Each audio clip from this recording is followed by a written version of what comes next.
Muito bem, seguindo o nosso estudo da Escola Teológica Comunhão Profética, do nosso livro de Teologia, a disciplina Educação Cristã, a página é 11. O subtítulo, o dever de educar. Desde os tempos antigos, a educação teve lugar importante no seio da sociedade. A educação dos filhos pelos pais foi uma das determinações de Deus na lei de Moisés.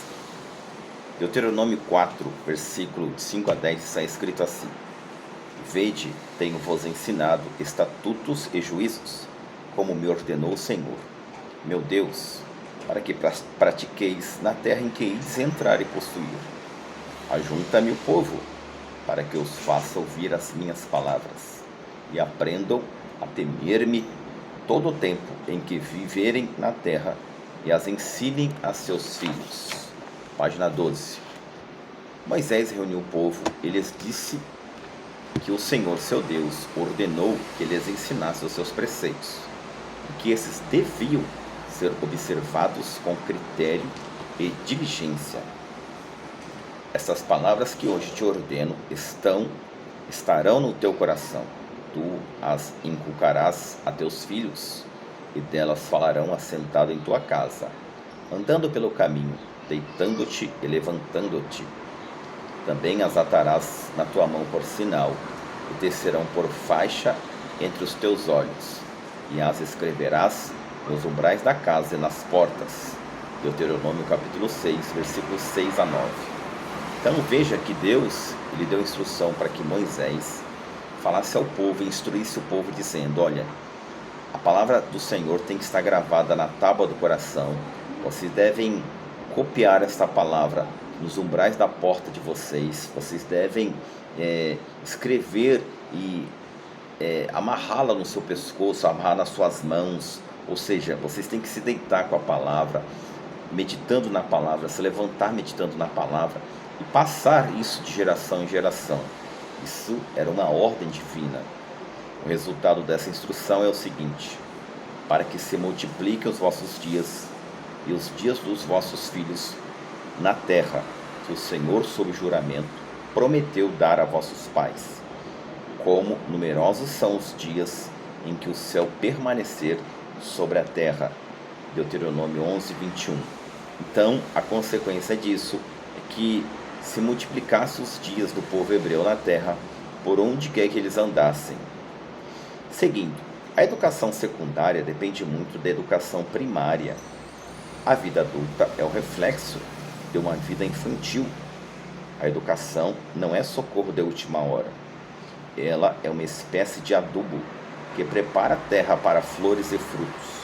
Por isso, Deus ordenou que os pais ensinassem os filhos a andar nos caminhos retos, para que depois de grandes dias, ou seja, para que depois da fase adulta, não se desviassem da palavra. Provérbios 22, 6. Quando começou a educação da criança? Perguntou alguém a Napoleão Bonaparte. 20 anos antes do seu nascimento, respondeu o grande estrategista. A educação do educando começa com os educadores. O princípio da tarefa do educando começa com a educação do educador. Ninguém pode dar o que não tem. Quem não foi instruído não pode instruir. E a melhor maneira de ensinar é viver o que ensina. Quem vive o que ensina, ensina com autoridade, porque ensina o que vive. Porque ele as ensinava como quem tem autoridade e não como os escribas. Mateus 7, 29 e Marcos 1, 22. Essa referência aqui fala de Jesus Cristo, que ensinava com autoridade, ou seja, Jesus, ele ensinava aquilo que ele mesmo vivia. Quem tem autoridade, quem vive o que fala, ensina com autoridade, diferente dos escribas, que tentavam ensinar aquilo que não viviam. É isso que está escrito em Mateus capítulo 7 e Marcos capítulo 1, versículo 22. Página 13. Os resultados do ensino. Quais são, hein? Quais são os resultados do ensino? O rei Josafá, procurando desfazer as influências idólatras, treinou 16 ensinadores e os ensinava a todas as cidades de Judá para ensinarem ali, segundo a Crônicas 17, de 7 a 12.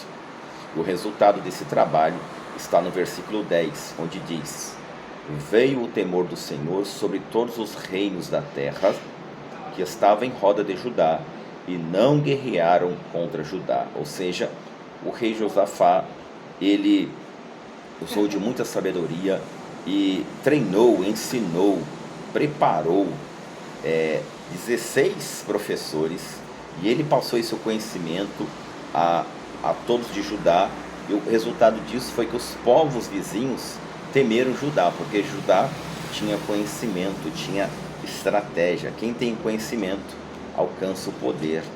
Escreve isso aí, amém? Seguindo aqui, ao perceber o declínio do povo, Samuel disse: Quanto a mim, longe de mim que eu peque contra o Senhor, deixando de orar por vós, e eu vos ensinarei o caminho bom e direito. Samuel, você sabe que foi um profeta, né? Também foi juiz de Israel e profeta. Foi ele que foi o grande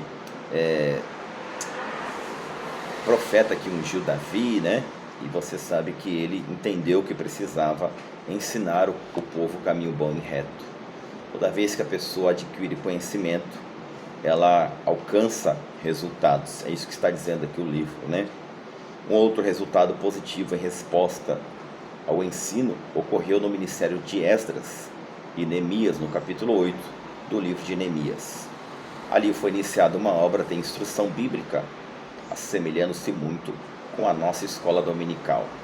Esse evento já foi chamado de a Escola Bíblica de Esdras, e o nome é aplicável, porque leram no livro, na lei de Deus, claramente dando explicações, de maneira que entendesse o que lia. Neemias capítulo 8, versículo 8. Foi um grande avivamento o resultado desses ensinamentos. Pelo que depreendemos no texto sacro, Esdras lia e explicava o sentido da sua leitura ao povo. De toda a congregação dos que tinham voltado do cativeiro, fizeram cabanas e nelas habitaram. Nunca tinham feito assim os filhos de Israel, desde os dias de Josué, filho de Num, até aquele dia. Ou seja, Esdras, ele trouxe o ensino da palavra de Deus ao povo de Jerusalém, e com esse ensinamento foi feito um grande avivamento espiritual naquela cidade, naquela época, né? E Esdras fez eles entenderem que eles deveriam copiar os seus antepassados. Eles faziam festas que eram festas dos tabernáculos, para se lembrar que o povo hebreu um dia habitou em tendas. Então, em uma festa que durava alguns dias, a festa dos tabernáculos, Esdras, ensinando o povo a palavra de Deus, ele reestruturou a glória Shekinah e o culto ao nosso Deus vivo. Em contraste a esse trabalho, a esse excelente trabalho, vemos no Reino do Norte que não havia nenhum reavivamento por falta de ensinadores, com o agravante de muitos deles reis que fizeram pior do que seus pais. Diferente do Reino do Sul, né, que houve o reavivamento com Esdras, né, no Reino do Norte, porque não houve ensino da palavra de Deus, não havia a presença do Senhor, e muitos reis pecaram, fizeram pior do que os seus pais, e abominaram a Deus, foram abomináveis à presença de Deus. É isso que está escrito na palavra. Tudo bem?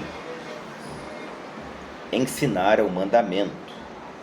Instrui o menino no caminho que deve andar. Página 13 ainda. Instrui o menino no caminho que deve andar, e até quando envelhecer, não se desviará dele. Provérbios 22:6. Portanto, ide e fazei discípulos de todos os povos, batizando-os em nome do Pai, do Filho e do Espírito Santo, ensinando-os a guardar todas as coisas que eu vos tenho mandado. Mateus 28, 19 a 20. Na grande comissão, Jesus ordenou aos seus discípulos que fizessem discípulos. A palavra discípulo significa aquele que aprende. página 14. A igreja primitiva, obediência ao mandamento de Jesus.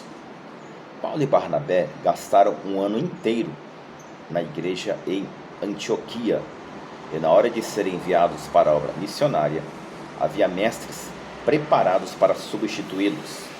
Então você sabe que Paulo e Barnabé eram missionários que iam ao campo, buscar almas, fazendo o ídolo do Senhor, batizando, e eles abriam um campo missionário. Mas para que eles continuassem a sua viagem, eles deixavam obreiros preparados para que esses obreiros mantivessem a igreja em atividade, semeando no coração das pessoas a boa e genuína palavra do Senhor. E quando o Espírito Santo avisava, falava, instruía Paulo e Barnabé para que eles seguissem na sua viagem missionária, aí eles seguiam, mas primeiro deixavam obreiros preparados para substituí-los. Tudo bem? Na igreja de Antioquia, havia alguns profetas e mestres, a saber, Barnabé e Simeão, chamado Níger, Lúcio de Cirene, Manaém, que fora criado com Herodes, o tetrarca, e Saulo.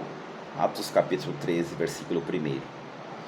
Paulo dedicou 3 anos na doutrinação dos crentes em Éfeso, e em Corinto permaneceram 1 ano e 6 meses, ensinando entre eles a palavra de Deus. Atos capítulo 18, versículo 11.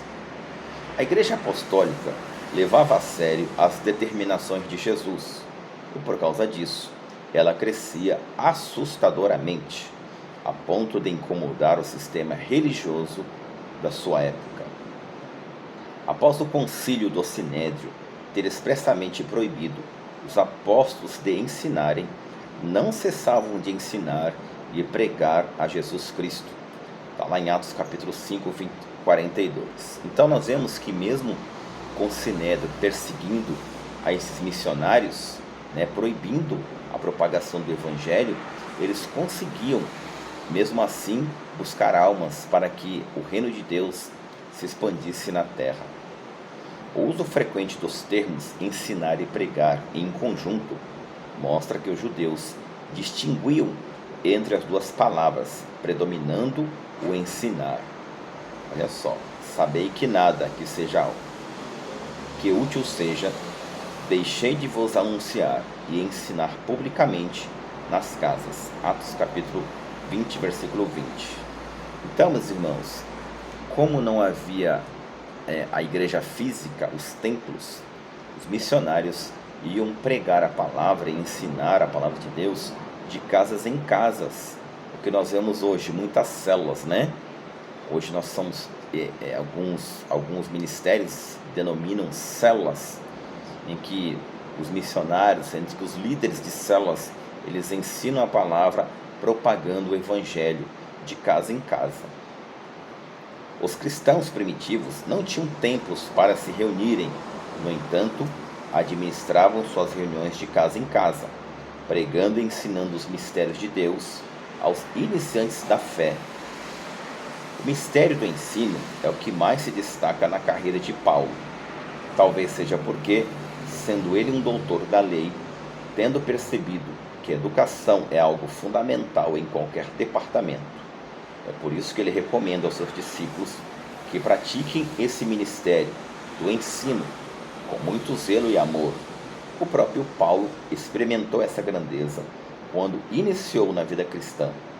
A princípio, foi instruído por Ananias, posteriormente por Barnabé, até tornar-se o grande bandeirante da fé cristã.